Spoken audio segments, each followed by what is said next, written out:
Bab 1131. Untuk menyelamatkan muka, bukan untuk bersembunyi. Lin Yi mengerutkan bibir. Unta yang kelaparan masih lebih besar daripada kuda. Sekalipun mereka turun satu tingkat, pengaruh keluarga Wang tetap tak bisa diremehkan, kan? Itu sudah pasti, kata Shen Sui. Tapi tidak bisa dibandingkan dengan keluarga Lu. Sekarang, levelnya hampir sama dengan keluarga Liang. Itu hal yang baik. Lagi pula, dulu ada kesenjangan yang besar. Bagi keluarga Liang, ini adalah langkah maju yang besar, tetapi secara keseluruhan, saya tetap harus berterima kasih. Jika bukan karena kejadian ini, keluarga Liang tidak akan memiliki kesempatan seperti ini. Kita keluarga, sama-sama, kata Lin Yi sambil tersenyum. Kalau begitu, aku akan memberimu informasi lagi. Beberapa pemimpin tidak terlalu puas dengan tindakanmu kali ini.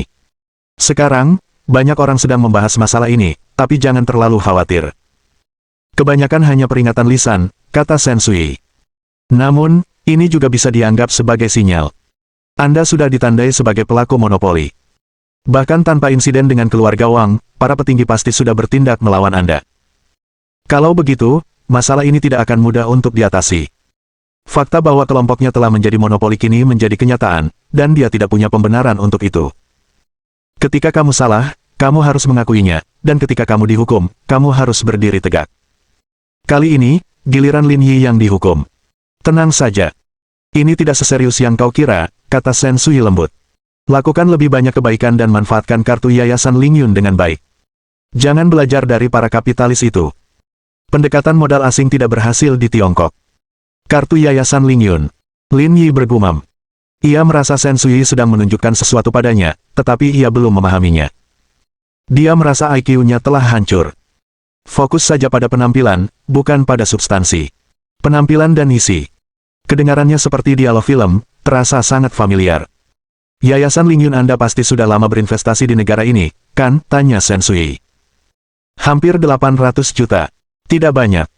Ini adalah salah satu hal yang tidak dipahami Lin Yi. Yayasan Lingyun adalah aspek yang sangat pribadi dalam hidupnya. Ia tidak meminta imbalan apapun. Ia hanya ingin membantu beberapa orang. Namun, karena ia membiayainya sendiri, skalanya tidak terlalu besar. Sungguh tak ada bandingannya dengan para petinggi dermawan di negeri ini. Sungguh tak pantas mendapatkan perhatian para petinggi di atas sana. Namun, Shen Sui telah memintanya untuk memainkan kartu ini dengan baik, yang agak sulit baginya untuk dipahami. Itu karena dia tidak bisa memainkan kartu ini dengan baik. Grup Lingyun adalah proyek yang menghabiskan banyak uang dan tidak punya banyak sisa untuk beramal. Paling banter, rasanya seperti memiliki sepasang kartu 5. Mustahil untuk menandingi efek Royal Flush dalam poker. Lin Yi awalnya mengira ia akan mendapat jawaban dari Shen Sui, namun tak disangka, yang didengarnya malah suara tawa menawan bagai lonceng perak. Calon ibu mertuanya sungguh menawan. Sekarang kamu menyadari apa yang kurang dari dirimu. Aku sama sekali tidak sebaik Bibi Shen. Aku mengakuinya dari awal sampai akhir. Kekuatan terbesarmu adalah ketelitian, ketegasan, dan keberanianmu. Kualitas-kualitas ini hampir bawaan. Jika kamu memilikinya, kamu memilikinya. Jika tidak, kamu tidak memilikinya. Namun, kamu sangat beruntung. Kamu tidak kekurangan kualitas-kualitas langka ini. Shen Sui berhenti sejenak dan berkata, dan apa yang kurang Anda miliki saat ini dapat dipupuk setelah lahir. Yang saya bicarakan adalah perspektif internasional. Lin Yi tidak mengatakan apa-apa karena Shen Sui benar. Dia pernah berkomentar bahwa Qixian Zhao dan He Yuan kurang memiliki perspektif internasional. Padahal, dia sama saja. Dia tidak jauh lebih baik dari mereka. Lagi pula, dia hanya memiliki sedikit kontak dengan dunia luar dan tidak tahu banyak. Bibi Shen, maksudmu aku harus mengerjakan lebih banyak proyek internasional? Kurang lebih, kata Shen Sui. Dunia sedang damai, tetapi sebagian besar wilayah dan negara masih menderita kelaparan dan perang. Perserikatan bangsa-bangsa harus mengalokasikan sejumlah besar tenaga kerja dan sumber daya untuk mengatasi hal ini setiap tahun. Jika Anda dapat bangkit dan melakukan sesuatu saat ini, pikirkan dampaknya. Aku mengerti maksudmu, kata Lin Yi lembut. Ringkasnya, perkara ini tetap merupakan amal, hanya saja sasaran amalnya sudah berubah. Dari orang miskin di dalam negeri hingga orang miskin di dunia. Adapun bagaimana hal ini akan membantunya, itu karena hal-hal ini seharusnya dilakukan oleh negara. Jika dia menangani sendiri hal-hal ini, itu dapat dianggap membantu membangun prestise Huaxia. Ini adalah pendekatan yang sangat maju. Manfaat yang dapat mereka peroleh tidak hanya didukung oleh serangkaian angka. Apakah kamu tidak bahagia? Apakah kamu kesal? Tanya Shen Sui sambil tersenyum. Itu tidak benar. Aku masih mempertimbangkan logika ini. Saya mengerti Yayasan Ling Yun Anda. Yayasan ini didirikan atas dasar keinginan pribadi Anda. Tujuan Anda juga sangat sederhana. Anda hanya ingin berbuat baik kepada masyarakat umum. Namun, sekarang saya meminta Anda untuk membantu orang asing. Saya mengerti Anda merasa tidak nyaman. Berusia 20-an tahun dan memiliki hati yang tulus itu baik. Namun, suatu hari nanti, Anda akan memasuki tahap selanjutnya dalam hidup Anda. Anggaplah tahap ini sebagai fondasi untuk masa depan Anda. Shen Sui berkata, lebih dari 70% investasi yang telah dilakukan Huarun Group selama bertahun-tahun telah dialihkan ke luar negeri untuk membuka siklus perdagangan global. Dulu, kita semua bekerja untuk orang lain. Mulai sekarang, seluruh dunia akan menjadi pabrik huaxia. Ketika siklus ekonomi dunia dimulai, Anda akan melihat keuntungan akhirnya. Ketika itu terjadi, Anda akan menggunakan uang ini untuk membayar kembali Yayasan Ling Yun Anda. Ini adalah jalan menuju pembangunan berkelanjutan, bukan pemborosan yang disengaja. Aku tahu, itu jalan yang bagus. Kamu orang yang cerdas. Aku tidak akan bertele-tele denganmu. Aku akan meneleponmu nanti. Kamu akan bertemu dengan penanggung jawab proyek-proyek terkait di perusahaan kita. Aku akan memberitahu dia nanti, sementara kamu harus menghubungi penanggung jawab Yayasan Ling Yunmu, kata Shen Sui. Kalau ada urusan spesifik, beritahu saya sebelumnya. Jangan urus sendiri. Saya akan membantu Anda menukarkan mata uang asing. Cadangan kita terlalu banyak sekarang, dan Anda perlu membantu membelanjakannya, kata Shen Sui. Apa?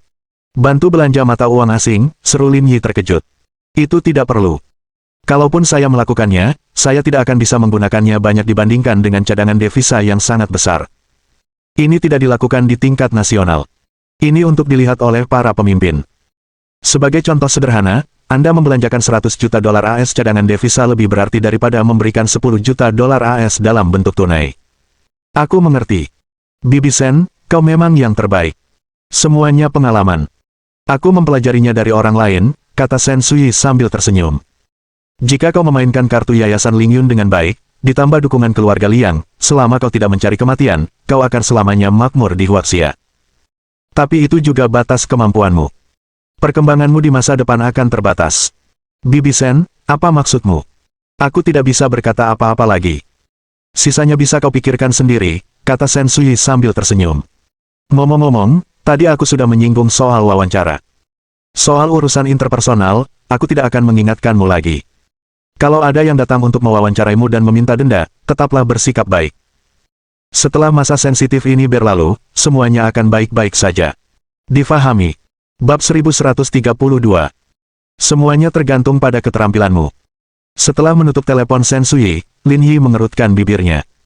Keluarga Wang masih mempertahankan kekuatan mereka bahkan setelah menghabiskan begitu banyak upaya untuk menyerang mereka. Ini kurang lebih di luar dugaan Lin Yi. Namun, ia memiliki pemahaman baru tentang mantan keluarga nomor 1 di Huaxia ini. Pikirannya sebelumnya memang agak berat sebelah. Kekuatan dan fondasi keluarga Wang ternyata lebih kuat dari yang dibayangkannya. Selama proses ini, kemampuan keluarga Liang juga terbukti dengan sendirinya. Cek, cek, cek. Lin Yi mengusap dagunya dan bergumam pada dirinya sendiri.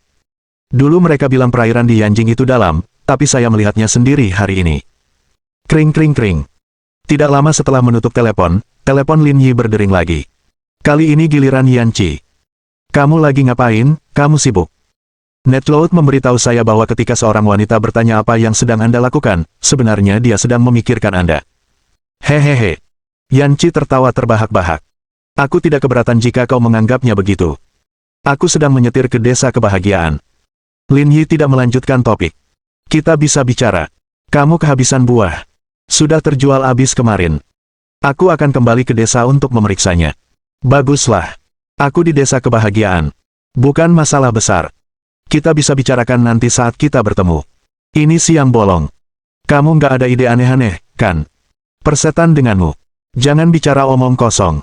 Aku punya sesuatu yang serius untuk dibicarakan denganmu. Bukankah membahas masalah biologis ikatan sel merupakan hal yang serius? Cek, aku nggak mau ganggu kamu. Jalan pelan-pelan aja. Setelah itu, Yan Qi menutup telepon. Lin Yi mempercepat laju mobilnya menuju desa kebahagiaan. Setibanya di rumah, Lin Yi menemukan meja tambahan dengan laptop di atasnya. Yan Qi mengenakan kacamata berbingkai hitam dan sedang mengetik. Selain malam pertama, Yan Qi berkendara kembali ke Zonghai dan tinggal di sini selama beberapa malam berikutnya. Karena lokasinya sedang dibangun, ia akan memeriksa kemajuan pembangunan di siang hari dan kembali di malam hari untuk mempercepat pengiriman material. Ia sangat sibuk. Meskipun dia sedikit takut dan tidak terbiasa dengan prosesnya, dia tetap bertahan. Mengapa kamu mencariku? Saya berencana membuka kamar dagang lusa. Saya ingin lokasinya di Hotel Peninsula Anda. Yan Qi berkata sambil tersenyum, biaya tempat 100.000 yuan. Bolehkah? Kau sedang berbicara tentang uang denganku. Aku tetap harus memberikannya padamu. Aku tidak bisa memanfaatkanmu. Aku juga orang yang peduli dengan reputasiku. Kalau begitu, kita harus menghitungnya dengan benar, kata Lin Yi. Dengan ukuran Hotel Peninsula, kalau mau sewa tempat, harus bayar minimal 150.000 yuan. Bukankah 100.000 yuan agak terlalu kecil? Bukankah kita sudah dekat? Setidaknya kamu harus memberiku diskon. Kamu punya standar ganda. Kamu bilang mau profesional, dan sekarang malah minta diskon. Hai, dasar perempuan. Yan Qi memutar matanya. Baiklah, sudah beres. Kalau kamu mengalami kesulitan, tangani sendiri. Aku tidak akan campur tangan. Aku bisa memberimu diskon, tapi kamu harus menunjukkan rasa terima kasihmu. Aku tidak sedang beramal di sini. Katakan padaku apa yang ada dalam pikiranmu. Ini siang bolong. Sebagai pemuda baik yang suka membicarakan hal-hal indah, rasanya kurang pantas membicarakan hal-hal seperti ini di siang bolong. Kita bicarakan nanti malam saja.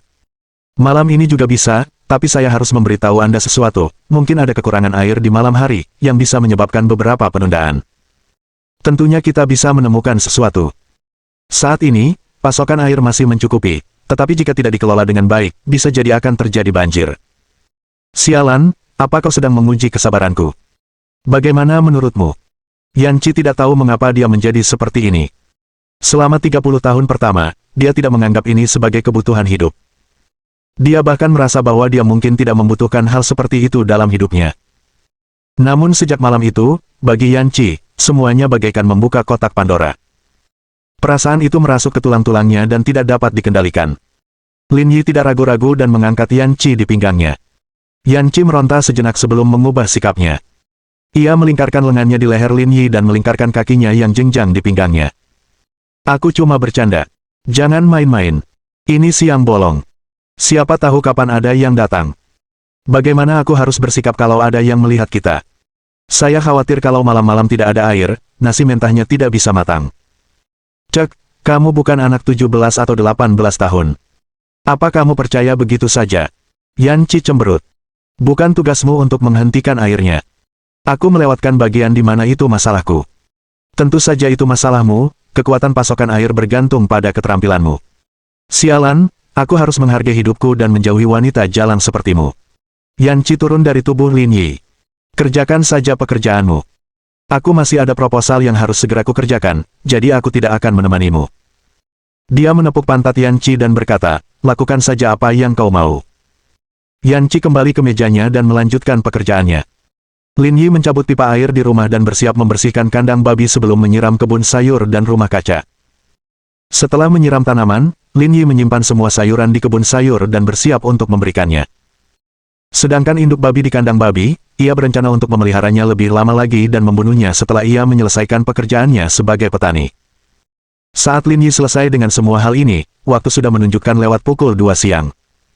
Dia berbalik dan mendapati Yan Qi sedang menatapnya sambil tersenyum. Jika aku tidak tahu identitasmu sebelumnya, aku akan mengira kamu seorang petani ketika aku melihat cara kerjamu. Aku harus melakukan apapun yang harus kulakukan. Aku tak bisa menahannya. Aku selalu punya ekspektasi tinggi terhadap diriku sendiri. Kamu tidak tahu malu. Yan Qi tersenyum. Cepat makan. Aku lapar. Ayo pergi. Aku sudah selesai. Lin Yi mengantar Yan Qi ke kota dan menemukan sebuah restoran kecil yang relatif bersih. Ia menyelesaikan makan siangnya dan berkendara kembali ke desa kebahagiaan. Saya sedang sibuk di ladang tadi dan tidak menyadari ini. Kemajuanmu cukup cepat. Sepertinya kamu hampir selesai. Di dekat kolam ikan, Yan Qi memagari area seluas hampir 400 meter persegi dan membangun 2 rumah kayu kecil. Ia juga membuat sebidang tanah terpisah untuk kebun sayur kecil, memberikan sentuhan pedesaan yang menawan. Rumah-rumah ini sederhana, jadi pembangunannya akan lebih cepat. Saya perkirakan dalam 3-5 hari, dekorasi interior dan set eksterior akan hampir selesai. Setelah beberapa persiapan, kita bisa mulai merekam. Seperti yang diharapkan dari Direktur Yan. Anda efisien dan tegas. Saya selalu mengagumi Anda. Mulutmu jago banget ngebohongin orang. Soal kemampuan pribadi, aku jauh banget darimu. Aku tidak bilang begitu. Kamu masih punya beberapa poin bagus. Dari semua wanita yang pernah kutemui, kamu salah satu yang terbaik. Cek, aku yakin maksudmu aku punya kemampuan tidur yang lebih baik. Bab 1133. Sebuah saran. Batuk, batuk, batuk, ini. Lin Yi berkata dengan canggung, itu juga poin yang bagus. Jika dia membandingkan Yan Qi dengan Li Chuan, Yan Qi pasti beberapa kali lebih baik dalam hal teknik. Saat memikirkan hal ini, Lin Yi mendecakkan bibirnya. Dia merasa bahwa ini adalah topik menarik yang dapat dipelajarinya secara mendalam. Namun, dalam hal kecerdasan, Li Chuan sedikit lebih unggul. Lagi pula, di seluruh rumah sakit Huasan, hanya dialah yang diberi gelar dokter jenius. Meskipun dia juga memperoleh kehormatan seperti itu, dia adalah seorang penipu dan tidak termasuk dalam cakupan pembahasan. Namun demikian, jika menyangkut pertarungan malam hari, jelaslah bahwa Yan Qi lebih terampil. Tidak lama setelah kotak Pandora dibuka, dia mempelajari 81 postur sendiri. Dahulu kala, ada pepatah yang mengatakan bahwa pengetahuan Dao memiliki hierarki, dan terdapat spesialisasi di berbagai bidang. Pastilah inilah arti pepatah tersebut. Tanpa diduga, Han Yu juga seorang bajingan saat itu. Dia pasti telah membaca banyak sekali wanita untuk menulis 2 puisi indah abadi ini. Apakah kamu sudah mengurus bintang tamu? Tanya Lin Yi. Hampir saja. Akan ada 2 aktor veteran bermoral tinggi, seorang pria dan seorang wanita. Salah satu bintang papan atas telah ditemukan, dan satu lagi masih dalam pembahasan. Tamu-tamu lainnya bahkan tidak terlalu merepotkan. Mereka hanya bintang tamu, jadi tidak ada yang perlu dikhawatirkan. Ada banyak orang, dan mereka bisa ditemukan kapan saja. Dari kelihatannya, sepertinya tidak ada masalah. Asalkan kita melangkah selangkah demi selangkah. Kurang lebih. Satu-satunya hal yang tidak aman adalah perekrutannya. Semuanya hampir siap, satu-satunya yang belum pasti adalah investasinya. Yan Qi merapikan rambutnya dan berkata, rencana awal saya adalah mendapatkan 1 miliar untuk iklan, tapi itu hanya perkiraan saya. Meskipun ada kemungkinan besar sukses, ada juga kemungkinan gagal, dan itulah yang paling saya khawatirkan. Sudah aku bilang jangan khawatir soal uang lagi, kan? Benar, tetapi sifat investasinya berbeda. Uang dari investor itu nyata dan saya tidak bertanggung jawab atasnya. Berbeda halnya dengan investasi Anda, jika gagal, saya yang akan bertanggung jawab atas kerugiannya. Kalau kamu kehilangannya, aku akan menggunakanmu sebagai kompensasi. Yan Qi memutar bola matanya yang indah. Dia tidak keberatan menyerahkan dirinya sepenuhnya. Baiklah, silakan. Aku akan pergi mengurus sayuran di halaman. Setelah berpisah dari Yan Qi, Lin Yi pergi ke kota dan membagi sayuran menjadi beberapa porsi. Kemudian, ia menemukan titik pengiriman dan mengirimkannya. Selain keluarga Liang di Yanjing, barang-barang itu akan dikirimkan ke Zonghai keesokan harinya. Kemudian, Lin Yi menelepon Wang Tianlong dan mengatur tempatnya. Setelah menangani masalah-masalah sepele ini, Lin Yi kembali ke rumah kaca dan mulai menyemprotkan obat pada buah-buahan dan sayuran hingga malam hari. Malam itu, tak satu pun dari mereka yang diam. Pertarungan sengit itu berlangsung hingga larut malam. Ada acara lusa. Setelah itu, Yan Qi mengenakan piyama sutra dan berkata, selain bertani, aku tidak punya hal lain untuk dilakukan, kata Lin Yi. Kamu ingin aku menemanimu ke pertemuan rekrutmen? Cerdas, kata Yan Qi. Karena kamu sedang tidak ada kegiatan, temani aku untuk memeriksanya. Tapi kalau kamu sibuk, lupakan saja. Baiklah, kalau tidak ada yang tidak terduga, aku akan pergi dan memeriksanya. Ya. Ini pertama kalinya aku mengadakan pertemuan seperti ini. Aku akan merasa lebih nyaman bersamamu. Keesokan paginya, pukul 9, Lin Yi terbangun karena telepon berdering.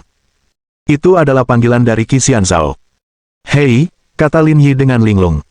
Presiden Lin, apakah saya mengganggu istirahat Anda? Tidak penting. Kita bisa bicarakan nanti. Tidak apa-apa.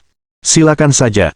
Saya hanya ingin bertanya apakah Anda punya rencana untuk berinvestasi di acara varietas baru-baru ini. Kok kamu tahu? Banyak orang menelepon saya pagi ini dan mengatakan bahwa grup Lingyun berinvestasi di sebuah acara varietas. Mereka bertanya apakah ini benar. Saya ingin memastikannya. Saya khawatir ada yang menyebarkan rumor di luar sana. Memang, tapi ini cuma iseng. Nggak ada hubungannya sama bisnis perusahaan. Nggak usah dianggap serius. Aku mengerti. Setelah bertukar beberapa kata dengan Qi Xianzhao, Lin Yi menutup telepon.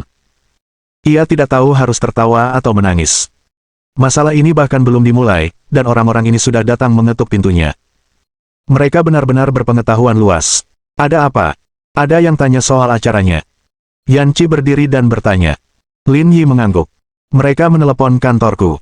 Mereka bahkan tidak menyembunyikannya. Oh, aku akan beristirahat sebentar lagi. Sudah lewat jam 9 dan kamu mau kembali tidur. Ah, sudah terlambat. Yan Qi duduk dengan rambutnya yang berantakan dan langsung terbangun. Kamu nggak ada kegiatan hari ini.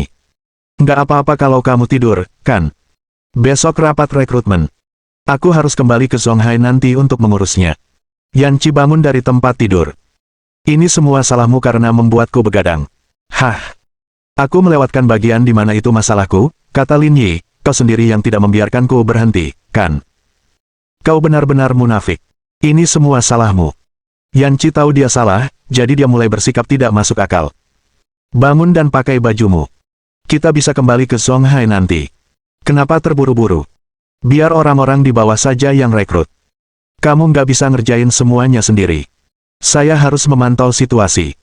Jika ada yang tidak bisa mereka lakukan, saya harus segera mengatasinya. Lin Yi bangun dan meregangkan badan. Setelah mandi, ia pergi keluar bersama Yan Qi. Namun, mereka berdua tidak langsung pergi. Mereka terlebih dahulu pergi ke lokasi konstruksi untuk memeriksanya. Setelah memastikan tidak ada masalah dengan progresnya, mereka berkendara kembali ke Zonghai bersama-sama. Kamu mau makan apa? Ini sudah siang. Kita belum sarapan.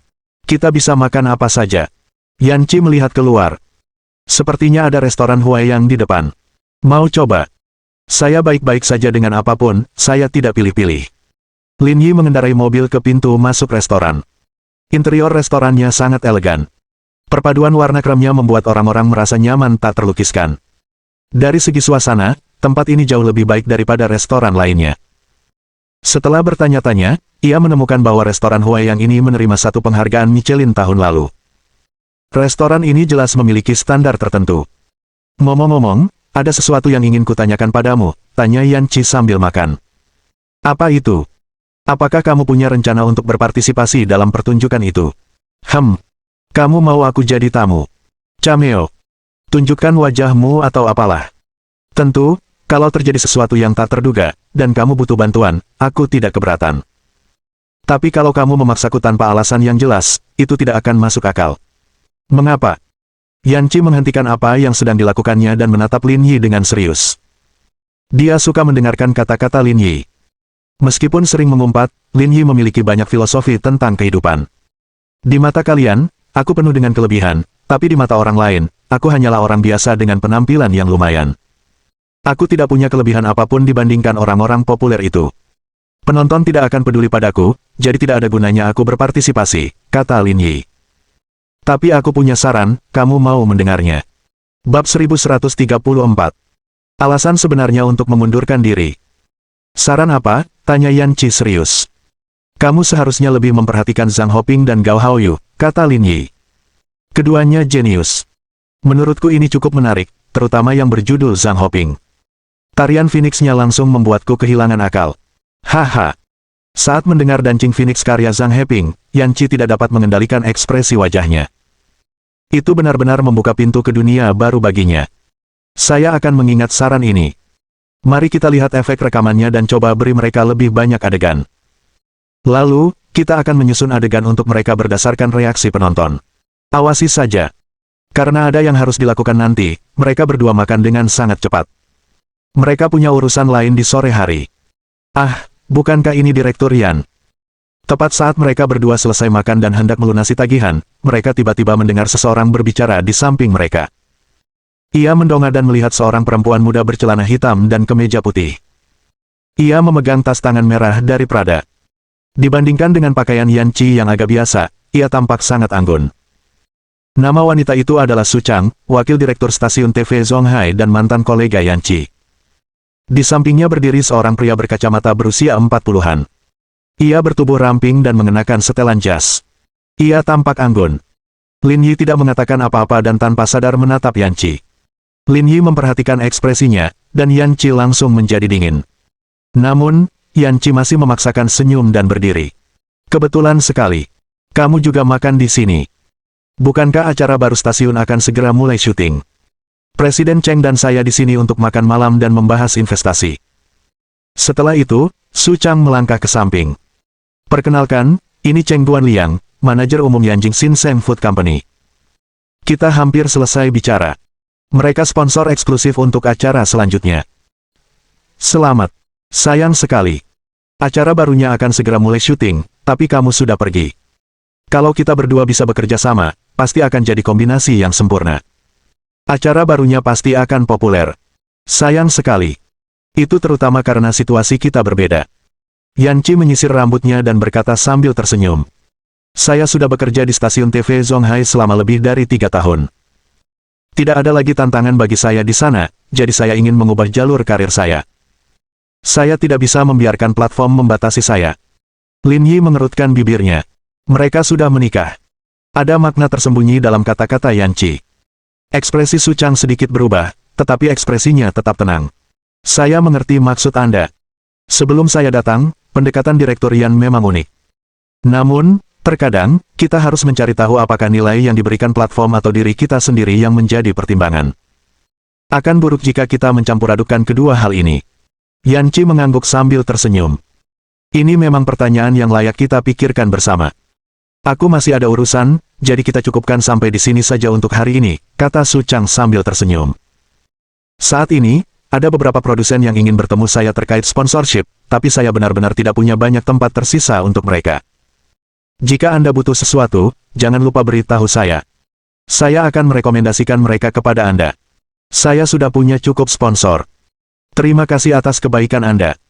Sampai jumpa nanti.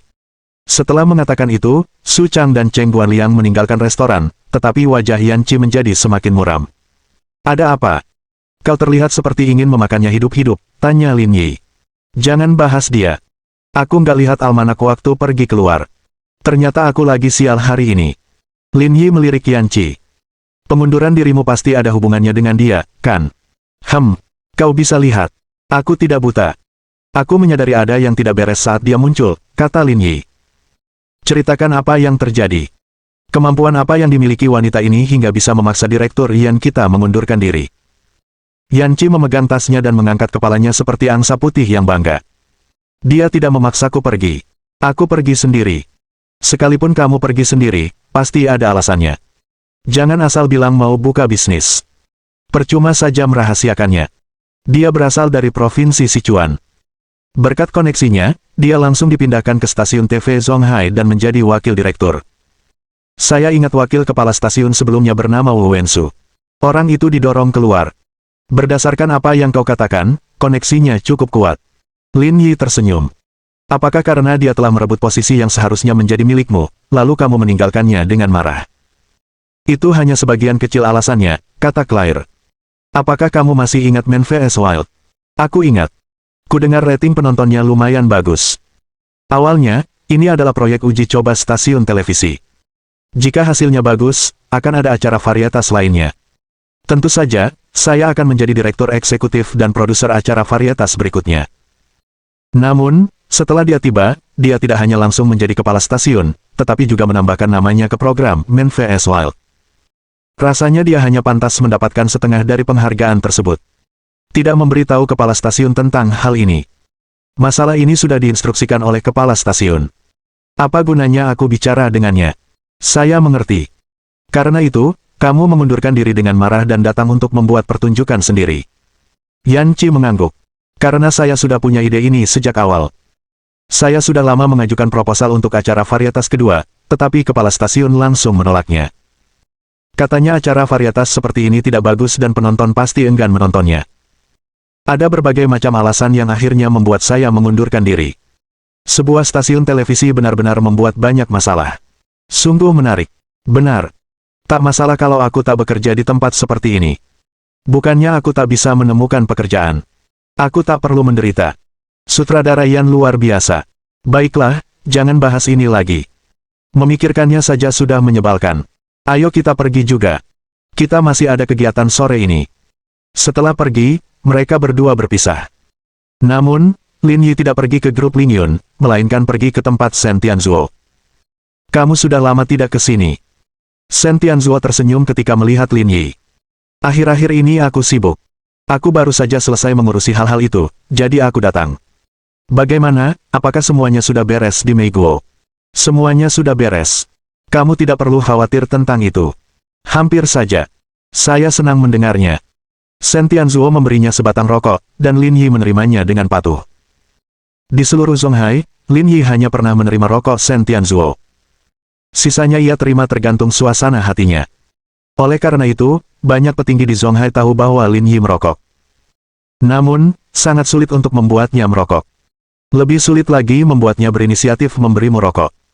Karena semua ini, di kalangan orang-orang besar, sebatang rokok dari Lin Yi sama bagusnya dengan emas. Bab 1135. Jika kau mengatakan sesuatu lagi, aku mungkin juga akan pergi. Mereka berdua menyalakan rokok mereka saat asap putih memenuhi kantor. Cahaya matahari bersinar dari luar, membuatnya tampak seperti orang penting tengah mendiskusikan sesuatu. Semua orang adalah pengusaha, jadi mereka semua mengerti satu hal. Hal-hal yang sebenarnya besar tidak dibahas di ruang konferensi. Di kantor-kantor pribadi seperti inilah transaksi-transaksi dilakukan. Direktur Shen, bagaimana perkembangan mesin fotolitografinya? Berapa lama waktu yang dibutuhkan untuk merilisnya? Sesuai rencana awal, kami seharusnya sudah siap sekarang. Namun, kami telah membuat terobosan baru dalam beberapa teknologi kunci baru-baru ini, jadi kami ingin mengganti bagian mesin ini dengan komponen produksi dalam negeri. Ini akan siap dalam waktu sekitar 1 bulan. Lin Yi mengangguk. Mesin litografi bukanlah sesuatu yang bisa ditangani sendiri oleh negara manapun. Oleh karena itu, sejak awal, lembaga penelitian telah berupaya menarik investasi asing untuk mendukung proyek ini. Jika kondisi memungkinkan, mereka akan lebih memilih untuk hanya menggunakan komponen produksi dalam negeri. Baik saat ini maupun di masa mendatang, hal ini merupakan bagian dari rencana strategis inti. Tidak perlu terburu-buru. Saya di sini hanya untuk melihat-lihat karena tidak ada pekerjaan. Direktur Shen, Anda bisa memutuskan bagaimana menanganinya. Shen Tianzuo tersenyum sambil menuangkan secangkir teh untuk Lin Yi. Aku mengerti maksudmu, tapi bagaimanapun juga, kau tetap bosnya. Saat kita bekerja, kita harus mengesampingkan hubungan pribadi. Kalau tidak, akan sulit bagiku untuk tetap profesional. Lin Yi selalu menghormati Shen Tianzuo. Kompetensi profesional merupakan salah satu alasan penting mengapa ia dihormati, tetapi bukan hanya itu saja. Setelah berinteraksi dengannya untuk waktu yang lama, Lin Yi menyadari bahwa Shen Tianzuo adalah orang yang sangat terampil dalam kedua persyaratan inti. Ia sangat teliti dalam perkataan dan tindakannya. Ia tidak melampaui wewenangnya dan dianggap sebagai karyawan Huaxia yang baik. Terkadang, ketika dia memikirkannya, dia merasa beruntung telah bertemu dengan karyawan seperti Shen Tianzuo dan Qi Xianzhao. Tetapi kemudian dia berpikir lagi, dia juga telah bertemu dengan He Yuan, yang dapat dianggap sebagai karma jahat dari kehidupan masa lalunya. Setelah mengobrol dengan Shen Tianzuo tentang mesin fotolitografi, Lin Yi berkendara ke Institut Penelitian Longxin. Selain mesin litografi, sistem operasi telepon baru merupakan salah satu proyek terpenting di Ling Yun Group, yang memastikan bahwa mereka sangat seimbang dalam semua aspek. Sudah lewat pukul 4 sore ketika Lin Yi meninggalkan kantor Longxin. Ia pergi ke rumah Ji Qingyan untuk menjemputnya sepulang kerja. Apakah Yuan sudah memberitahumu tentang perjalanan kelompok itu ke luar negeri? Tanya Ji Qingyan. Perjalanan apa? Itu adalah manfaat yang ditawarkan oleh perusahaan. Bukankah kamu pernah mengejar ketinggalan saat bekerja di sini? Ling Yun Group itu bisnis yang sangat besar. Kamu harus memberikan tunjangan dan perlakuan yang baik. Kalau tidak, karyawan tidak akan mengakuimu. Saya belum pernah memikirkan hal ini sebelumnya, dan saya belum pernah mendengar mereka menyebutkannya. Kurasa mereka baru mengadakan pertemuan untuk membahasnya beberapa hari terakhir. Mereka mungkin tidak memberitahumu sebelum hasilnya keluar. Mereka pasti akan meminta pendapatmu nanti. Saya tidak keberatan mereka berlibur ke luar negeri, tapi saya rasa He Yuan lah yang menyarankannya. Dia hanya ingin bepergian dengan dana perusahaan. Jangan bilang begitu. Lagi pula, Yuan kan eksekutif. Gajinya beberapa juta setahun, jadi dia nggak perlu numpang lewat mil udara perusahaan. Ji Qingyan tersenyum. Lagi pula, hubungannya dengan Gao Zongyuan cukup stabil. Gao juga berasal dari keluarga kaya yang terkenal. Bagaimana mungkin dia kekurangan uang sekecil itu? Tidak, kamu tidak mengerti He Yuan, kata Lin Yi. Pemain profesional seperti dia selalu bisa lolos dengan menghambur-hamburkan uang orang lain. Dia tidak akan menyia-nyiakan kesempatan bagus seperti ini. Dengung-dengung-dengung. Saat mereka berdua sedang mengobrol, ponsel Lin Yi berdering. Itu panggilan video dari Qi Xianzhao. Secara umum, jika dia melakukan panggilan video ke Lin Yi, itu berarti ada masalah pribadi yang perlu dibicarakan. Dia akan memilih menelepon jika itu terkait pekerjaan. Sesuai dugaan Lin Yi, yang ada di video bukan hanya Qi Xianzhao, tapi juga He Yuan dan Tian Yan. Presiden Lin, kami telah mengadakan rapat selama 2 hari terakhir. Kami ingin menyelenggarakan perjalanan ke luar negeri sebagai bentuk tunjangan bagi karyawan kami. Kami ingin membahasnya dengan Anda. Itu bonus yang bagus. Aku setuju, kata Lin Yi. Apakah kamu sudah memutuskan kemana kamu ingin pergi? Awalnya saya berencana agar mereka pergi ke Ouzhu, tetapi beberapa waktu lalu, terjadi sesuatu pada perusahaan Meiguan di sana, jadi kami untuk sementara mengubah tujuan ke Sunrise Land. Ini pasti perbuatan He Yuan. Hei, hati-hati bicaranya. Apa maksudmu dengan perbuatanku? Ini tidak ada hubungannya denganku. Tempatnya ditentukan oleh pemungutan suara. Apa kamu yakin? Tentu saja, saya sebenarnya menentang hal semacam ini. Bukan hanya buang-buang waktu, tapi juga buang-buang uang. Sebagai karyawan yang berprestasi, saya seharusnya mengabdikan waktu saya yang terbatas untuk mengabdi kepada perusahaan tanpa henti. Karena itu, saya benci perjalanan yang sia-sia seperti itu. Baguslah. Karena kamu tidak mau pergi, tinggallah dan awasi perusahaan. Semua orang akan bersenang-senang di luar, jadi seseorang harus tetap di rumah dan menjaga rumah. Kamu bisa membantu kami melakukannya. Sialan, aku mohon padamu untuk bersikap baik. Kata He Yuan. Begini, aku bukan cuma mau pergi, tapi aku juga mau bawa Gao tua kita. Aku harus memanfaatkan ini. Lin Yi menatap Ji Qingyan. Lihat apa yang kukatakan. Bahkan jika seseorang seperti dia menjadi orang terkaya di dunia suatu hari nanti, dia tidak akan bisa mengubah kebiasaannya memanfaatkan orang lain. Ji Qingyan menggosok pelipisnya tanpa daya. Baiklah, kalian bisa mendiskusikan rencana perjalanan kalian masing-masing. Ingat saja prinsip makan enak, minum enak, dan bersenang-senang. Bagi para pekerja garda terdepan yang tidak bisa pergi, jangan lupa untuk memberi mereka subsidi. Baik, Presiden Lin. Saya akan mengaturnya. Setelah menutup panggilan video, Lin Yi berbaring di sofa dan memainkan game ponselnya. Ji Qingyan melanjutkan pekerjaannya, dan mereka membiarkan satu sama lain sibuk dengan urusan masing-masing. Malam itu, Lin Yi menerima pesan dari Yan Qi, yang memberitahunya bahwa dia akan menghadiri pertemuan investasi acara tersebut pada pukul 9 besok pagi. Keesokan paginya, Lin Yi mengantar Ji Qingyan ke kantor sebelum menuju ke Hotel Peninsula. Di pintu masuk hotel, papan pengumuman yang menarik perhatian dipasang untuk mengingatkan orang-orang yang datang untuk berpartisipasi dalam pertemuan investasi untuk pergi ke ruang perjamuan di lantai 2. Selain itu, Lin Yi juga menyadari bahwa pertemuan investasi tersebut cukup terkenal. Banyak wartawan dari seluruh penjuru negeri hadir. Ini mungkin semua berkat Xiao Lidong dan yang lainnya. Pengaruh Yan Qi belum begitu mengesankan. Presiden Lin, Anda di sini. Wang Tianlong menyapa Lin Yi sambil tersenyum. Bagaimana hotelnya? Di bawah kepemimpinan Anda, kinerja kuartal kedua meningkat 11% dibandingkan tahun lalu, dan diperkirakan kuartal kedua akan mencatat rekor tertinggi baru. Hentikan. Kalau kamu terus bicara seperti ini, aku bakal malu. Saya jujur saja. Meskipun Anda jarang datang ke hotel, semangat Anda selalu mendorong kami untuk terus maju. Berhenti. Ada sesuatu yang memengaruhi kalian semua. Kalau kalian terus membahasnya, mending aku pergi saja. Bab 1136. Penjahat. Saya hanya memberi analogi. Singkatnya, di bawah kepemimpinan Anda, bisnis Hotel Peninsula terus berkembang pesat. Berhenti menyanjungku. Lin Yi merapikan pakaiannya. Silakan saja. Aku akan ke atas dan memeriksa semuanya. Sampai jumpa. Tidak perlu. Silakan saja. Setelah mengobrol sebentar dengan Wang Tianlong, Lin Yi naik lift ke lantai 2. Ia segera menyadari bahwa ada lebih banyak orang di sana daripada di lantai 1. Para pedagang dan wartawan yang datang untuk meliput acara tersebut memenuhi ruang perjamuan. Lin Yi menatap panggung dan melihat Yan Qi mengenakan gaun hitam selutut. Untuk menonjolkan kakinya, ia bahkan mengenakan stoking berwarna kulit. Rambut panjangnya juga ditata dengan rapi. Ia telah mengerahkan banyak upaya untuk pertemuan investasi ini. Setelah merapikan pakaiannya, Lin Yi diam-diam berjalan mendekat. Namun, ketika melewati panggung, Lin Yi berhenti. Kebetulan, pada saat itu, Yan Qi yang sedang sibuk juga melihat Lin Yi. Keduanya tak berucap. Hanya sekilas pandang, dan mereka langsung saling memahami. Lin Yi berjalan ke sudut tempat acara dan menemukan tempat duduk. Yan Qi tidak perlu membantu urusan hari ini. Dia hanya perlu duduk dan menonton. Melihat orang-orang yang datang dan pergi, Lin Yi merasa bahwa ini mungkin merupakan jalan menuju pembangunan. Dia akan menginvestasikan sejumlah uang ke perusahaan kecil Yan Qi dan perlahan-lahan membantunya berkembang. Di masa depan, Yan Qi akan memiliki pengaruh yang lebih besar di industri media. Karena pameran investasi belum dimulai, banyak orang datang dan pergi, menciptakan suasana kacau dan ramai.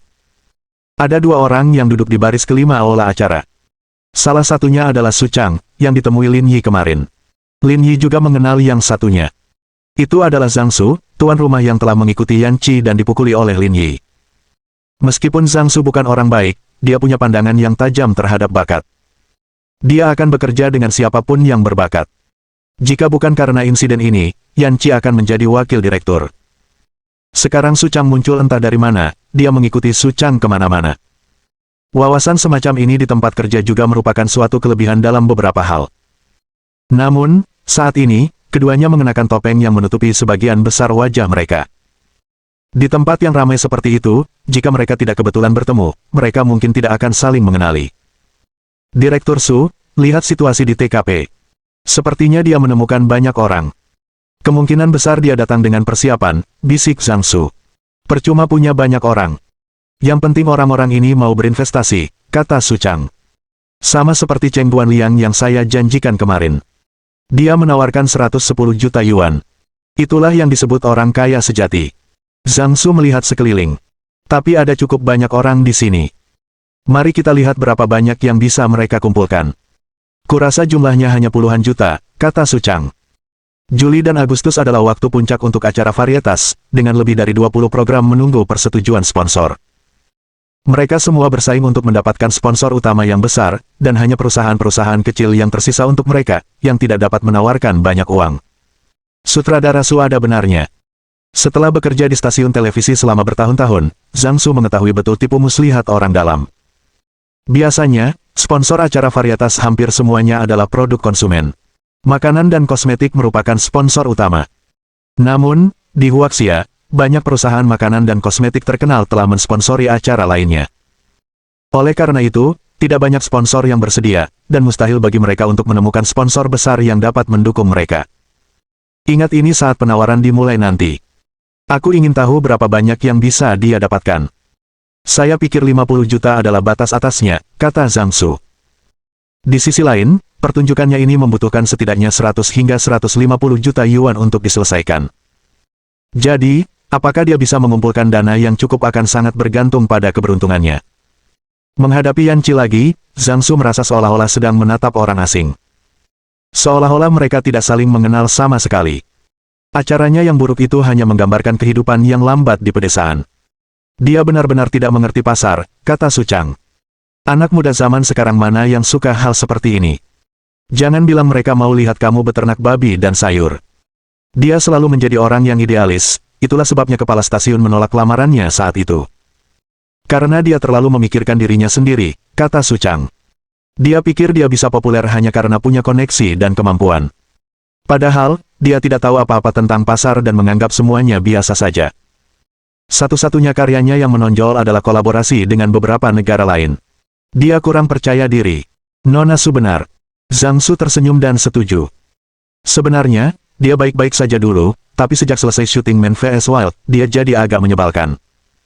Dia melakukan segala sesuatunya dengan caranya sendiri. Selain kepala stasiun, dia tidak peduli dengan siapapun. Hehe, sekarang kesempatan kita. Su Chang mencibir. Setelah kejadian ini, dia akan kehilangan nama baiknya di industri ini. Kenapa kamu duduk di sini? Aku sudah lama mencarimu. Yan Qi menyelesaikan pekerjaannya dan berdiri di depan Lin Yi. Apakah semuanya sudah siap? Sudah waktunya. Serahkan sisanya pada orang-orang di bawah.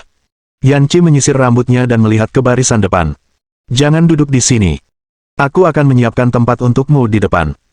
Tidak, aku tidak peduli di mana aku duduk. Aku tidak ingin menjadi pusat perhatian. Aku hanya akan melihatmu dari sini, kata Lin Yi. Saya rasa ada banyak orang di sini hari ini. Saya rasa dampaknya akan baik. Jangan ingatkan aku. Yan Qi yang awalnya bersemangat, tiba-tiba kehilangan kepercayaan dirinya.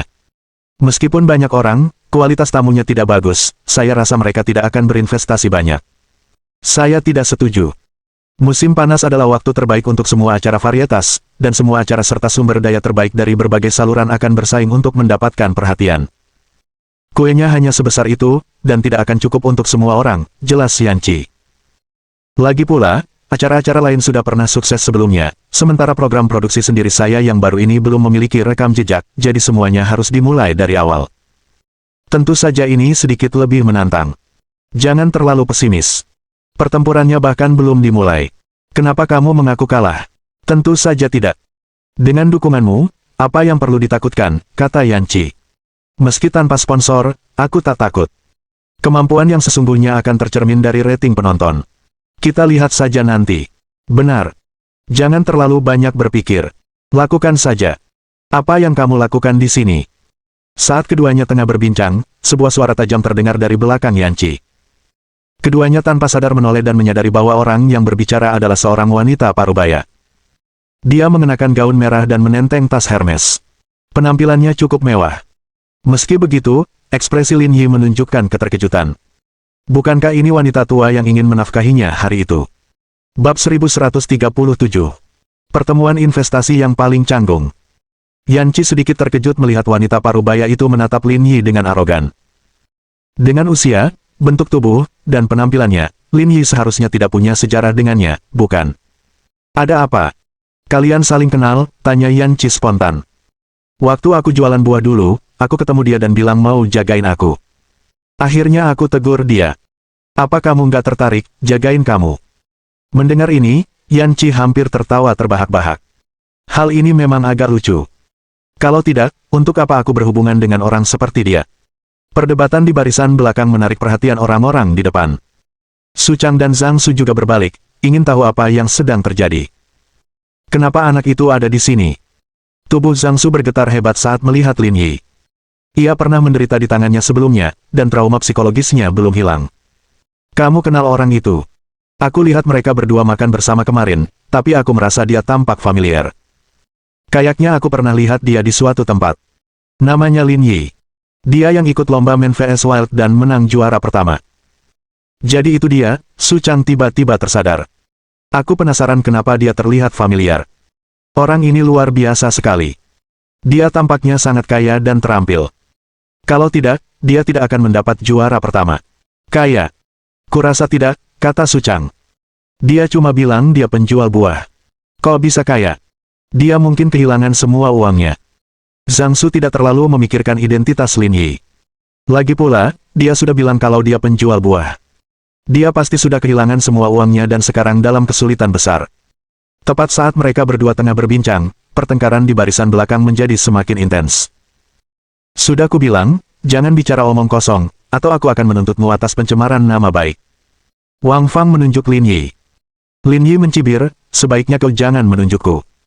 Dulu banyak orang sepertimu, tapi sekarang rumput di kuburan mereka sudah lebih dari 2 meter tingginya. Wang Fang terpana oleh aura Lin Yi dan berbalik menatap Yan Qi. Anda orang yang bertanggung jawab atas acara investasi hari ini, kan? Ya, aku mau. Yan Qi tidak mengerti. Kenapa dia malah menyalahkannya? Perkenalkan diri saya dulu. Nama saya Wang Fang, dan saya manajer umum Fei Yuan Food Company. Saya di sini untuk mengajukan penawaran sponsor. Saya harap Anda bisa mengusirnya sekarang agar pesanan di sini tidak terganggu. Setelah mengetahui identitas Wang Fang, beberapa orang di tempat itu mulai berdiskusi pelan. Fei Yuan Food Company adalah perusahaan baru di industri makanan. Namun, perusahaan ini telah membangun momentum yang pesat dan memiliki pasar yang cukup besar di wilayah pesisir. Perusahaan ini memiliki pengaruh dan status tertentu di industri ini. Mereka tidak menyangka bahwa ia akan berpartisipasi secara langsung dalam pertemuan investasi hari ini. Yan Qi menyisir rambutnya dan tersenyum. Sayangnya itu tidak mungkin. Dia temanku. Dia di sini hari ini untuk mendukungku. Apapun motifnya, aku tidak akan mengusirnya. Nada bicara Yan Qi lembut, dan di saat yang sama, ia tegas memberitahu Wang Fang bahwa Lin Yi tidak akan pergi. Jika ia tidak ingin tinggal di sini, ia bebas pergi. Su Chang, yang duduk di barisan depan, memandang Yan Qi dengan jijik dan berpikir dalam hati. Kalian cuma pasangan yang selingkuh. Kalian membuatnya terdengar begitu bermartabat. Setelah bertahun-tahun bekerja keras, Wang Fang mengerti apa yang dimaksud Yan Qi. Karena kamu tidak ingin dia pergi, aku akan pergi. Ada banyak acara varietas di sekitar sini. Apa kamu pikir aku takut tidak bisa menemukan tempat untuk menghabiskan uangnya? Wang Fang berbalik dengan marah dan berjalan ke barisan depan. Ia berkata kepada dua wanita parubaya itu. Kurasa program sekecil itu tidak akan populer. Menghabiskan uang untuk mensponsori mereka sama saja dengan membuang-buang uang. Ayo kita ikut juga. Baiklah, aku memang awalnya tidak ingin datang. Atas panggilan Wang Fang, kedua temannya berdiri sambil membawa tas mereka. Namun, Wang Fang tidak berniat berhenti. Ia malah berkata kepada yang lain yang hadir. Semuanya, meskipun kita tidak saling kenal, kita semua berasal dari lingkaran yang sama. Kita mungkin punya kesempatan untuk bekerja sama di masa depan. Saya harap semua orang mau menghargai saya dan tidak ikut serta dalam investasi di industri makanan ini.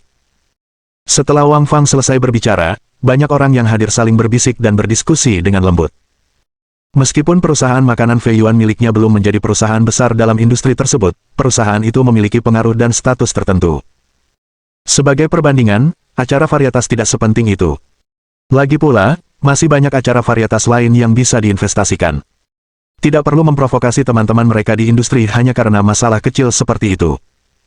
Di bawah pengaruh Wang Fang, lebih dari 10 orang keluar satu demi satu, seolah-olah mereka tidak siap untuk berpartisipasi dalam pertemuan ini. Wang Fang menatap Yan Qi dan mencibir. Karena kau berani menyinggung perasaanku karena dia, kau harus menanggung akibatnya. Semoga perekrutanmu sukses. Ekspresi Yan Qi tetap tidak berubah. Hati-hati. Aku tidak akan mengantarmu.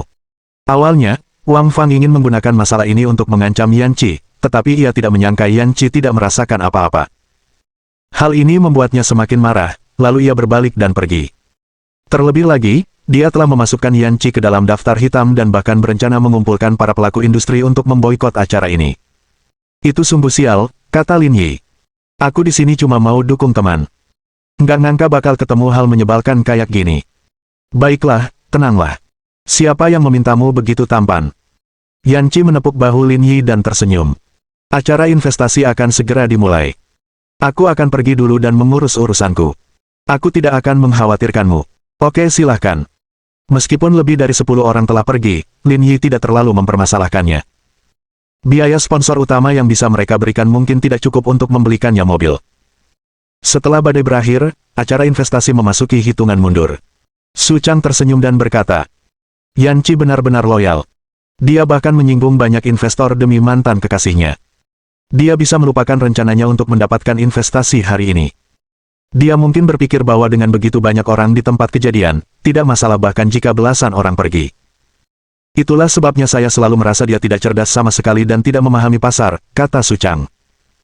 Sebelum saya memulai acara ini, saya melakukan investigasi sistematis terhadap para calon sponsor ini. Di antara orang-orang yang hadir, perempuan bernama Wang Fang itu memang satu-satunya kandidat kuat. Dan dia datang langsung hari ini, mungkin untuk memperjuangkan hak sponsor eksklusif. Sekarang, sponsor terbesar telah marah dan pergi. Lagi pula, beberapa orang yang dia bawa pergi tidak terlalu miskin. Saya rasa orang-orang yang tersisa semuanya ikan dan udang busuk. Berdasarkan apa yang Anda katakan, batas atas 50 juta yang disebutkan tadi sekarang dianggap tinggi, Zhang Su menyombongkan diri. Su Chang melihat orang-orang yang tersisa yang hadir dan berkata, lihat orang-orang jelek lainnya. Aku tidak bisa menyebutkan satu pun. Mereka mungkin semua usaha kecil, jadi kurasa jumlah investasi akhirnya tidak akan melebihi 30 juta. Ini bisa dibilang pertemuan investasi paling canggung dalam sejarah. Bab 1138. Meledak. Dia benar-benar sial. Kenapa dia mau melakukan ini demi seorang pria dan menghancurkan masa depannya? Dia tidak punya otak, kata Su Chang sambil mengubah posturnya. Saya tidak membuang-buang waktu datang ke sini hari ini. Ini lebih menarik daripada yang saya duga. Zhang Su juga tersenyum, tetapi dia tidak mengatakan apa-apa. Dulu, ia berpikir bahwa Yan Qi adalah orang yang luar biasa dan pasti akan menjadi kepala stasiun dalam beberapa tahun.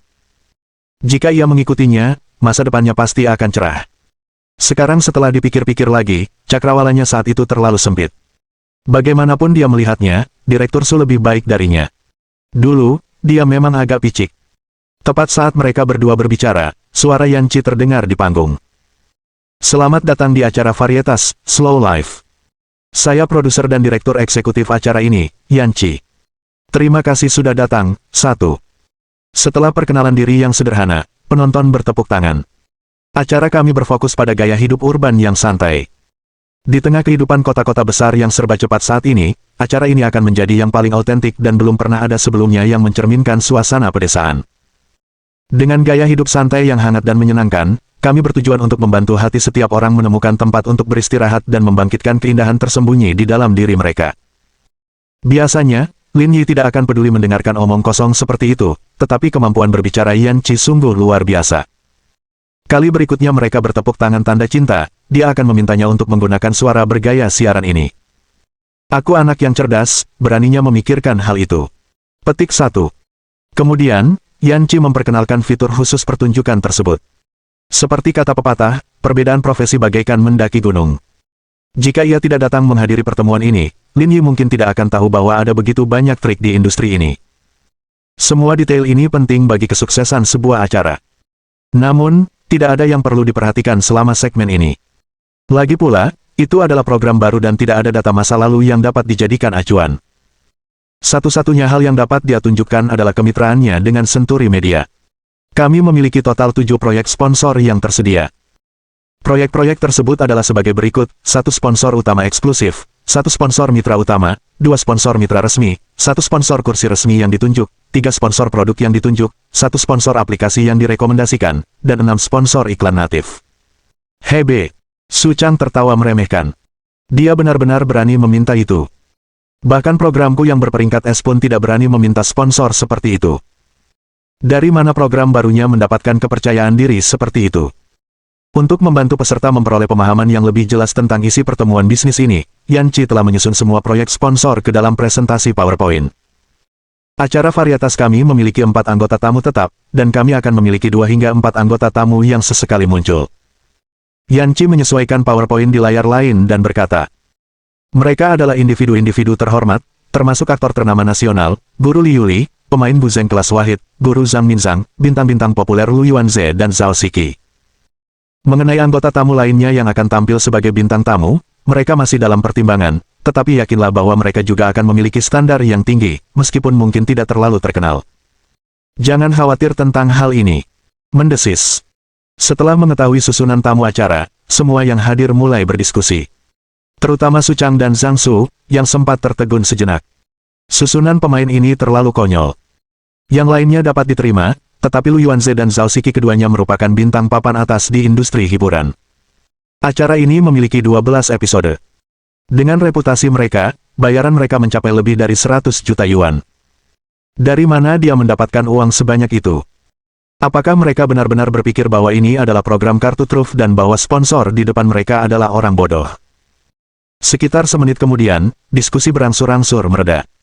Yan Chi memegang mikrofon dan tersenyum. Mulai sekarang, penawaran untuk iklan natif akan dimulai. Total ada 6 spot, dan harga awalnya 3 juta. 11. Yang disebut iklan asli adalah iklan yang disiarkan di awal, tengah, dan akhir film. Itu juga merupakan segmen yang paling dibenci oleh rakyat jelata, jadi harganya paling rendah. Su Chang membetulkan topengnya. Dia benar-benar menarik. Program yang ditakdirkan gagal berani meminta harga awal 3 juta yuan. Apa bedanya ini dengan perampokan di siang bolong? Harga awal iklan natif program kelas S kami hanya 3,5 juta yuan. Harga 3 juta yuan ini bisa dengan mudah membuat orang-orang ini takut, kata Zhang Su. 5 juta. Petik 1. Su Chang dan Zhang Su secara tidak sadar berbalik ketika mereka menimbun harga 5 juta. Mereka menyadari bahwa orang yang memegang tanda itu adalah seorang pemuda. Ia berkacamata dan tampak berkelas. Penampilannya biasa saja, tetapi tanda di tangannya mengejutkan mereka berdua. Ada 4 kata tertulis di sana. Meituan Dianping. Hah? Kenapa ada perwakilan industri internet di sini? Su Chang dan Zhang Su bingung ketika mereka melihat orang yang mengangkat tanda itu. Secara umum, mereka yang datang untuk mensponsori berbagai acara hampir semuanya berkecimpung dalam industri makanan dan barang konsumsi. Jarang sekali melihat perusahaan internet di sini. Fenomena seperti itu jarang terjadi. Hal yang sama juga terjadi pada Yan Chi, yang berada di atas panggung. Hal ini juga sangat tak terduga dan di luar dugaannya. 5,5 juta. 5,8 juta. 8,8 juta. Tak lama kemudian, spot pertama untuk iklan lokal dinaikkan dengan harga tinggi, yaitu 8,8 juta yuan. Pemenangnya tak lain adalah perwakilan Meituan yang pertama kali memasang iklan tersebut. Di atas panggung, Yan Chi tampak tenang di permukaan, tetapi hatinya kacau. Awalnya, harga awalnya adalah 4 juta. Namun, karena keributan kecil sebelum pembukaan, ia merasa sedikit bersalah dan secara sewenang-wenang menaikkannya menjadi 3 juta. Awalnya, ia takut tak ada yang mau ikut lelang. Ia tak menyangka, akhirnya, harganya malah mencapai 8,8 juta. Itu benar-benar di luar dugaannya. Tanpa sadar, Yan Chi melirik Lin Yi. Namun, Lin Yi merentangkan tangannya, menunjukkan bahwa masalah ini tidak ada hubungannya dengan dia. Kali ini, Yan Chi juga bingung. Dia tidak punya kemampuan untuk menarik orang-orang ini, kan? Ada yang gembira, ada pula yang sedih. Mendengar harga transaksi, Su Chang mengerutkan kening dan ekspresinya berubah jelek. Harga jual tertinggi acaranya untuk iklan asli hanya 4,1 juta yuan, tetapi untuk Yan Chi, harganya sebenarnya 2 kali lipat. Sekitar 1 jam kemudian, 5 slot tersisa untuk iklan asli juga terjual. Harga rata-ratanya sekitar 9 juta yuan, dan semua penawarnya adalah pabrik-pabrik besar. Hampir tidak ada pemain barang konsumsi tradisional, dan semua penawar berasal dari industri internet. Yan Chi membuat perhitungan kasar. Iklan natif saja sudah terjual lebih dari 50 juta yuan. Mungkin ia benar-benar bisa menyelesaikan masalah dengan mengandalkan investasi ini tanpa perlu bantuan Lin Yi. Hebat sekali. Setelah iklan selesai, Yan Chi berdiri di atas panggung dan berkata, sekarang, pelelangan untuk produk yang ditentukan akan dimulai. Total ada 3 tempat yang tersedia. Harga awalnya adalah 20 juta. Produk-produk khusus ini merujuk pada iklan-iklan ringan yang ditampilkan dalam program. Umumnya, produsen yang mengincar spot sponsor ini memiliki produk-produk yang sesuai dengan tema atau konten acara. Sama seperti program bertahan hidup di alam liar sebelumnya, banyak sponsornya adalah produsen peralatan luar ruangan. Dengan cara ini, akan lebih mudah memasarkan produk mereka. Jika sponsor kosmetik datang ke program bertahan hidup di alam liar, itu akan sedikit aneh.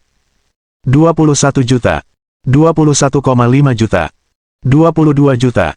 Bab 1139. Kita tidak bisa membandingkan. Melihat semua orang menawar, Su Chang segera berbalik untuk melihat.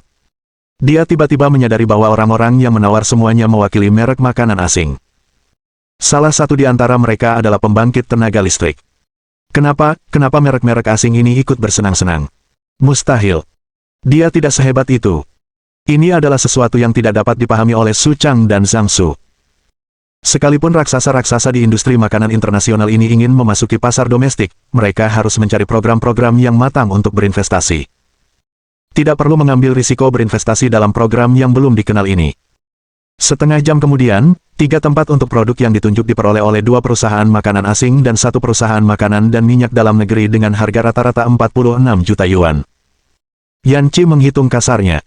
Hanya 2 sponsor utama yang ditunjuk ini saja sudah memberinya hampir 200 juta yuan. Kebahagiaan datang terlalu tiba-tiba, membuatnya sedikit pusing. Ia merasa itu tidak nyata, seperti mimpi. Dia merasa seperti baru saja berbuat curang selama 2 lelang terakhir. Sponsorship aplikasi yang direkomendasikan diperoleh Penguin Video senilai 52 juta. Sponsorship judul eksklusif dan sponsorship kendaraan yang ditunjuk diakuisisi oleh Yanjing Mercedes-Benz seharga 219 juta, menetapkan rekor baru untuk sponsorship variety show. Sedangkan untuk 3 slot chief partner dan official partner dijual dengan total harga 190 juta, sehingga menghasilkan keuntungan besar. Jumlah total investasinya mencapai 650 juta. Ini langsung memecahkan rekor untuk acara varietas tahun ini. Baik Yan Chi maupun orang-orang Senturi Media tidak mengharapkan hasil seperti itu. Itu bahkan lebih mengejutkan daripada tabrakan Mars dengan bumi. Meskipun Yan Chi bersemangat, dia masih tampak tenang di permukaan. Lagi pula, dia produser sekaligus sutradara acara ini, jadi dia tidak boleh membiarkan orang lain menganggapnya kurang pengalaman. Saat ini, semua tempat sponsor telah dilelang. Terima kasih atas kedatangan Anda semua. Kami juga telah menyiapkan makan siang prasmanan yang mewah sebagai ungkapan terima kasih. Ketika pertemuan investasi berakhir, para peserta pergi satu demi satu. Su Chang dan Zhang Su baru sadar kembali setelah waktu yang lama. Sebuah program varietas tanpa rating pemirsa sebenarnya telah memperoleh sponsor sejumlah 650 juta. Ini benar-benar hal yang tidak pernah mereka dengar.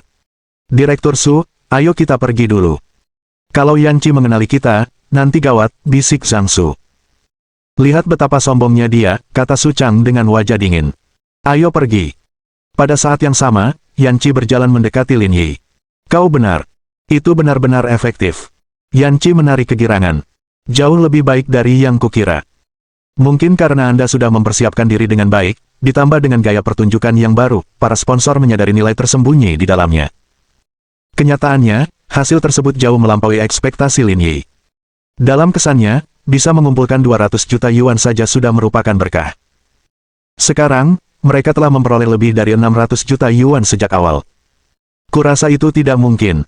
Yan Qi menatap Lin Yi dengan tatapan tajam. Aku juga berpikir kau membantu dari belakang. Bagaimana mungkin? Kalau orang sejujur saya benar-benar ingin membantu, saya pasti sudah mengeluarkan uang. Apa saya akan melakukan hal seperti itu? Yan Qi mengerutkan bibirnya, merasa perkataan Lin Yi masuk akal. Dia memang bukan tipe orang yang suka bertele-tele. Halo, Presiden Lin. Tepat saat mereka berdua tengah berbincang, seseorang datang menghampiri mereka untuk menyapa. Lin Yi memiliki sedikit kesan tentang orang yang berbicara itu. Sepertinya dia adalah perwakilan Meituan. Saya manajer umum Meituan, nama saya Li Haoyang. Halo. Lin Yi juga mengulurkan tangannya. Terima kasih, Presiden Lin, telah memberi kami kesempatan untuk menawar kali ini. Saya harap kita bisa bekerja sama lagi di masa mendatang. Saya doakan yang terbaik untuk Anda semua di acara ini. Baiklah, terima kasih atas restumu. Setelah mengucapkan selamat tinggal kepada Lin Yi, Li Haoyang dengan sopan pergi. Tak lama kemudian, banyak orang datang menyambut mereka.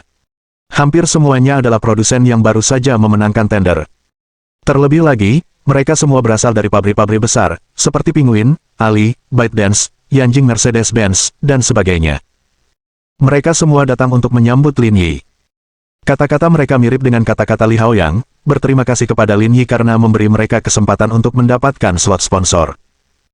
Melihat orang-orang ini berbicara kepada Lin Yi dengan penuh hormat, Yan Qi langsung mengerti apa yang sedang terjadi. Popularitas pertemuan investasi itu tidak ada hubungannya dengan dia. Itu semua karena pengaruh Lin Yi. Meski dia tidak datang untuk membantu, para petinggi bisnis itu datang untuk mendukungnya setelah mendengar berita itu. Hal ini karena mendukung acaranya sama saja dengan menunjukkan rasa hormat mereka terhadap Lin Yi. Mereka semua sangat paham dengan seluk-beluk dunia. Namun, Lin Yi tidak melihatnya seperti itu karena ada pula detail penting yang disampaikan. Ini menandakan jatuhnya keluarga Wang dan bangkitnya keluarga Liang. Meskipun Lingyun Group tengah meraih momentum, masih ada kesenjangan antara perusahaan itu dan pabrik besar seperti Penguin dan Alibaba. Namun, sekarang, karena masalah sepele seperti itu, mereka semua berbondong-bondong datang untuk mensponsorinya. Mereka jelas merasakan perubahan dan pergerakan dari atas, dan menyadari hubungan Lin Yi dengan keluarga Liang. Karena itu, Lin Yi bahkan tidak perlu buka mulut untuk membuat orang-orang penting ini membuka dompet mereka. Lihat, apa yang kukatakan, kata Yan Qi, aku tahu itu. Ini bukan karena aku. Semuanya berhasil karenamu. Saya juga tidak menyangka ini. Indra penciuman orang-orang ini terlalu tajam. Tidak peduli apa, semua ini terjadi hari ini karenamu, kata Yan Qi. Silakan pesan apapun yang ingin kau makan. Makanan hari ini aku yang bayar. Jangan sungkan-sungkan. Tidak perlu makan di luar. Kita makan di hotel saja. Tidak apa-apa juga. Aku akan mendengarkanmu.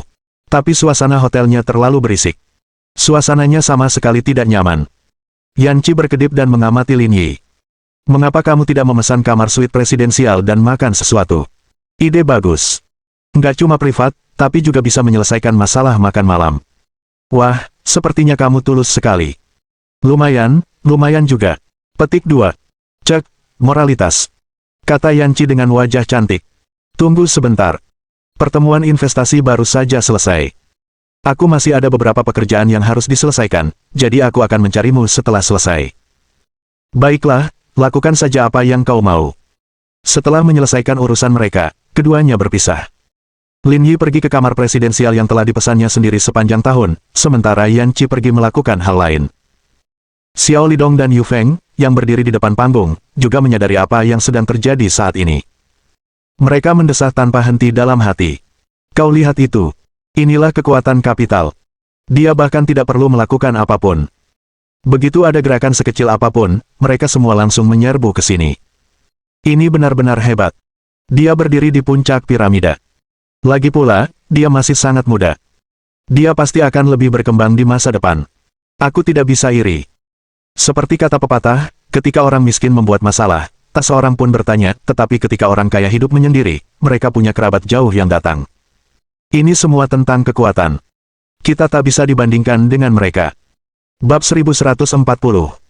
Saya ingin mengajukan pertanyaan pribadi kepada Anda. Pukul 4 sore, Lin Yi dan Yan Qi keluar dari hotel. Keduanya segar kembali, dan tidak diketahui siapa yang naik ke atas siapa. Kring kring kring. Dalam perjalanan menjemput Ji Qingyan dari tempat kerja, Lin Yi menerima telepon dari Qiu Yuluo. Apakah ada misi? Ini bukan misi. Ini masalah internal, kata Qiu Yuluo. Kamu seharusnya tahu tentang Wang Nian yang meninggalkan Brigade Pengawal Pusat, kan? Aku tahu, Ning Che meneleponku tadi dan memberitahuku. Kesepakatannya sudah tercapai. Setelah Wang Nian pergi, Bos Liu merekomendasikanmu untuk menjadi pemimpin timmu.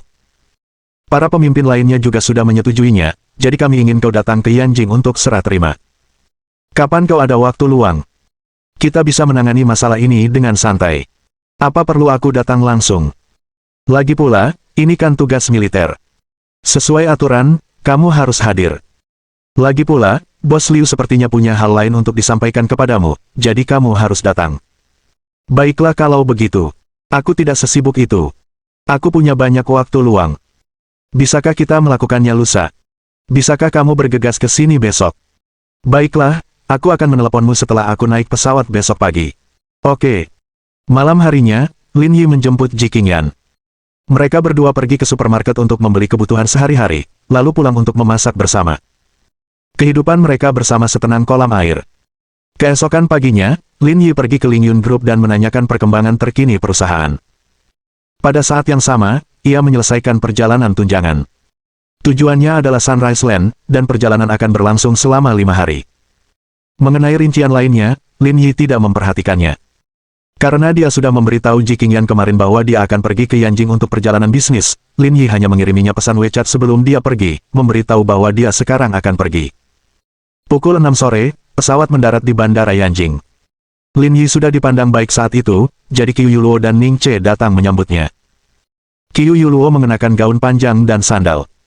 Meskipun usianya hampir 30 tahun, ia tampak seperti mahasiswi. Di sisi lain, Ning Che jauh lebih seksi. Dia mengenakan kamisol, celana pendek denim, dan sepasang sepatu University Blue Aji. Penampilannya bahkan lebih menarik perhatian daripada Qiu Yuluo saat berjalan di jalan. Saya tersanjung kalian berdua datang menjemput saya bersama. Saat kami tiba di Zonghai, kalian memperlakukan kami dengan hangat. Sekarang setelah kami di Yanjing, kami membalas budi kalian, kata Ning Che. Tentu saja. Kalau kamu mau berterima kasih kepada seseorang, kamu bisa berterima kasih langsung padaku. Karena aku satu-satunya yang benar-benar datang menjemputmu. Hah, ada apa dengannya? Apa dia kesini untuk menjemput orang lain? Lin Yi melirik Qiu Yuluo, lihat pakaiannya hari ini, dia berpakaian begitu polos dan tanpa dosa. Apa dia kesini untuk menjemput mantan kekasihnya? Apa maksudmu aku berpakaian murni dan polos? Aku selalu terlihat seperti ini, ya, tanya Qiu Yuluo acuh tak acuh. Aku bukan seperti orang yang berdandan rapi untuk merayu pria setiap hari. Aku terang-terangan genit, dan kamu diam-diam genit. Terus terang saja, kita punya sifat yang sama. Wajah Ning Che tenang. Lagi pula, antara kamu dan pacarmu, selalu ada pertengkaran kecil setiap 3 hari dan pertengkaran besar setiap 5 hari.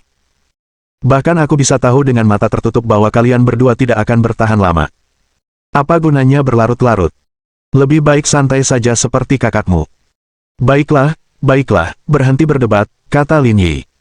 Cepat cari tempat makan untuk kita. Aku kelaparan. Ayo pergi. Kita makan bebek panggang hari ini. Aku sudah pesan tempat untukmu. Ayo pergi. Aku tidak pilih-pilih. Aku baik-baik saja asal aku bisa makan sampai kenyang. Mobil Ning Che adalah Maybach, yang dipinjam dari ayahnya untuk menjemput Lin Yi.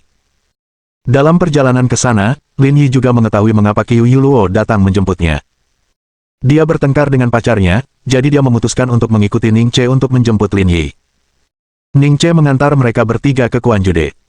Sesampainya di sana, mereka mendapati Tao Cheng juga sudah memesan makanan sebelumnya. Tidak perlu menunggu. Apakah ada cara agar saya bisa menolak menjadi pemimpin tim? Lin Yi membungkus bebek panggang dengan roti panekuk dan memakannya sambil berbicara. Ia tampak enggan seperti biasanya. Semua orang memperebutkannya. Kenapa kamu tidak tertarik dengan posisi itu? Tanya Tao Cheng. Kurasa lebih baik bermalas-malasan, kata Lin Yi, kalau terjadi sesuatu, orang lain yang akan disalahkan. Seberapa bagus itu? Qiu Yuluo memutar matanya ke arah Lin Yi. Jangan coba-coba menolaknya. Kamu sudah direkomendasikan oleh Bos Liu. Kalau kamu tidak melakukannya, dia mungkin akan membunuhmu. Tidakkah kau lihat? Kau orang tercepat yang naik pangkat dalam sejarah Brigade Garda Pusat. Jika kau berprestasi, fotomu akan segera terpampang di dinding Brigade Garda Pusat, kata Tao Cheng. Tidak, tidak. Aku baru 20-an. Aku belum mau naik tembok martir. Kring kring kring. Ponsel Qiu Yuluo berdering saat itu. Itu panggilan dari pacarnya. Melihat ide penelepon, Qiu Yuluo tidak mengangkatnya dan langsung menutup telepon. Namun tak lama kemudian, panggilan kedua datang. Kali ini, Qiu Yuluo bahkan lebih kejam. Dia mematikan ponselnya dan tidak memberinya kesempatan. Berdebat itu sah-sah saja, tapi kamu harus menjawab teleponnya, kata Ning Che. Aku tidak mau bicara dengannya. Ayo makan dulu, kata Qiu Yuluo sambil makan. Kurasa kalian berdua lelah. Inilah kenapa aku tidak ingin jatuh cinta. Setelah itu, Ning Che menatap Lin Yi. Apa kau tidak lelah menangani keempatnya sekaligus? Tidak sama sekali, milikku semuanya sudah otomatis saat ini, tidak seperti milik mereka. Ah, otomatis. Ning Che dan yang lainnya tidak mengerti apa yang dibicarakan Lin Yi. Maksudku, ini lebih mudah. Kita tidak perlu melewati begitu banyak kerumitan. Tao Cheng makan dalam diam, air mata iri mengalir di wajahnya. Lin Yi, ada sesuatu yang pribadi yang ingin kutanyakan padamu. Ning Che bertanya dengan misterius. Lin Yi melirik Ning Che. Apakah penyakit ginekologimu kambuh lagi? Apakah kamu gatal? Aku bersih. Lagi pula, aku bahkan tidak punya pacar. Bagaimana mungkin aku punya masalah ginekologi? Mata Lin Yi dan Tao Cheng tertuju pada Qiu Yuluo. Pria itu meletakkan bebek gulung di tangannya dan menyeka tangannya. Jangan khawatir, tidak ada orang luar di ruang pribadi ini. Buka celanamu dan biarkan aku memeriksanya. Kau harus segera mengobati penyakit ginekologimu, kalau tidak, penyakitmu akan mudah memburuk dan menjadi bencana. Qiu Yuluo merasa malu sekaligus malu. Enyahlah, aku tidak sakit. Apa yang perlu dipermalukan? Di depan dokter profesional seperti kami, kalian hanya seonggok organ, kata Lin Yi. Lagi pula, dengan penampilan dan bentuk tubuhmu, aku sama sekali tidak tertarik. Jangan khawatir, lepaskan saja. Enyahlah, enyahlah, enyahlah. Kau percaya aku tidak akan membunuhmu dengan sekali tebasan. Setelah mengumpat seperti tikus, Qiu Yuluo mencubit Ning Che lagi. Saya mandi setiap hari dan menjalani pemeriksaan fisik setiap tahun. Bagaimana mungkin saya sakit? Aku nggak bilang kamu sakit, kan? Kamu sendiri yang nyebabin ini, ingat. Berhenti bicara omong kosong dan ganti topik. Setelah menggoda Qiu Yuluo, Ning Che meluruskan ekspresinya dan menatap Lin Yi. Katakan yang sebenarnya. Pengunduran diri Dr. Wang Nian ada hubungannya denganmu. Mohon dukungan dari omom ante-ante sekalian, buat subscribe atau sharekan novel Mimin ke Facebook kalian, agar channel Mimin bisa terus berkembang.